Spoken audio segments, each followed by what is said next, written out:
I've actually got you. I think this is the eyes and the smile. It's a very risky proposition to draw young people, no? Especially women. Be very careful about it.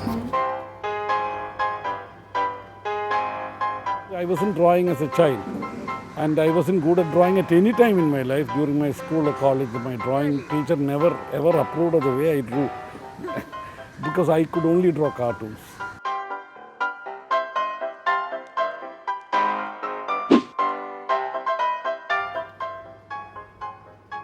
I started doing pocket cartoons 12 years after I began professional cartooning. So pocket cartooning, the editor suggested, why don't you get hold of a common man? And that was a standard device which Lakshman formalized, so to speak. But then I thought it was some kind of a cliche, and then you put already a common man, one more figure in that small space. I was wondering what to do with it. Till I found a newspaper vendor or a hawker distributing kid at the Ames crossing. I was driving up. I stopped the car at the red light, and here was this little boy distributing newspapers. Looked very bright and was wearing glasses. So that sparked this idea. I thought, that was also a good way of bringing the news into the cartoon. So this boy started off as a newspaper boy. In fact, that pocket cartoon earlier was called the newspaper boy. Even now fascinated with the range of expression that cartooning has. I know right from Mario's kind of basic comic, what I call the comic chromosome that Mario had. After he would burst into comic expression. Politics came first, and hence probably there was a kind of hyphenation between politics and cartooning.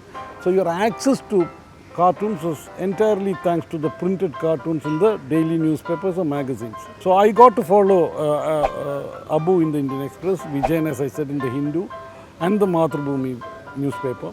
Then Shankar's Weekly would come once a week.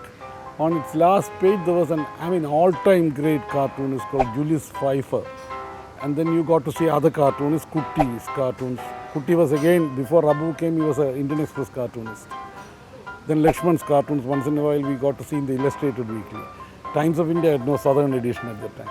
So our learning was entirely from the masters, and it so happened that that time all these people produced world-class work. That atmosphere that held all these cartoons together was largely politics. It was very happening times. Many of us felt that Vietnam was closer to us than Chennai or Delhi or Bangalore. But one couldn't envisage oneself as a professional cartoonist then. That option was not there.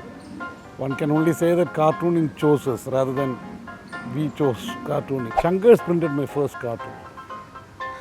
And Shankar took note of me because I was sending cartoons regularly from one small town in Kerala. And these cartoons were about mostly national or international politics. So he knew that there was somebody from a small town doing cartoons on the kind of issues that mattered. So he sent me a letter to broadly instruct me on how to caricature, how to draw and so on.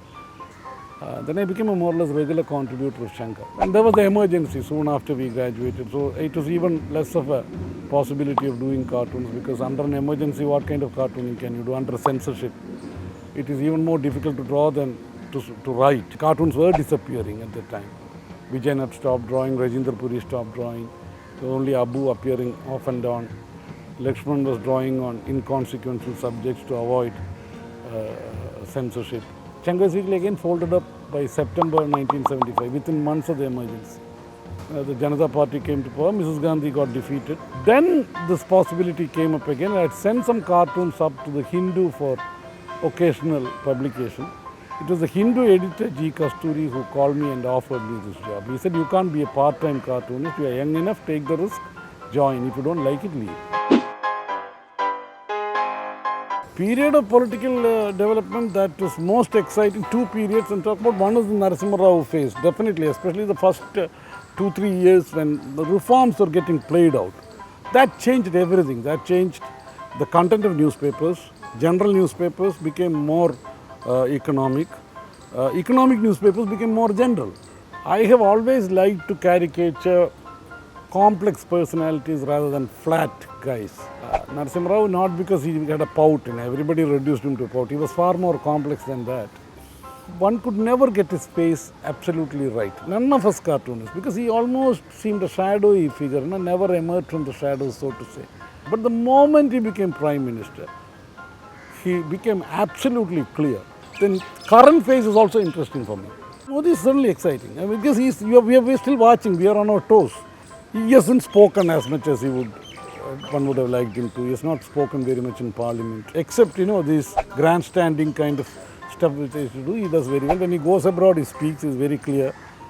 But in terms of formulating policy or taking on the opposition in Parliament, on the floor of the House, he has done very little. Ever since satellite television came, our life has become difficult. Yeah. So cartoonists generally hate TV, also because TV has been very cruel to us. My reader would have looked at or watched the 9 o'clock news at night.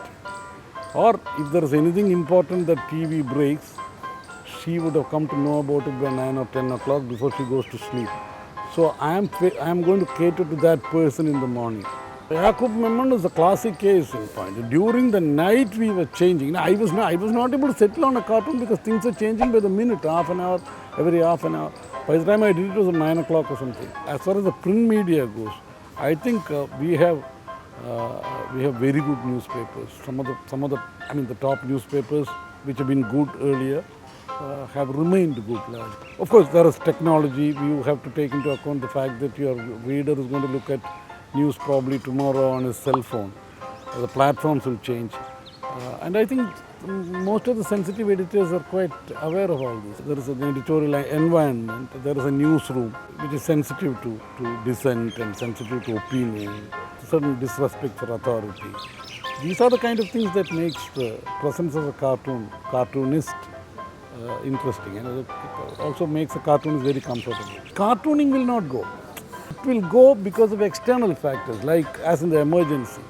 Our governments and politicians become hugely sensitive to these things. Too much of vanity, per capita vanity in that class, then we are sunk.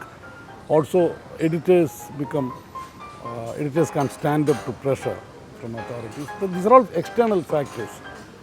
Those factors can actually kill the cartoon. But my point is, even if you kill the cartoon in a newspaper, the cartoon will appear in another form as books, as online stuff, underground comics. So it's not going to go off because the cartooning culture, I think even in India, many parts of India is quite entrenched. It won't go away.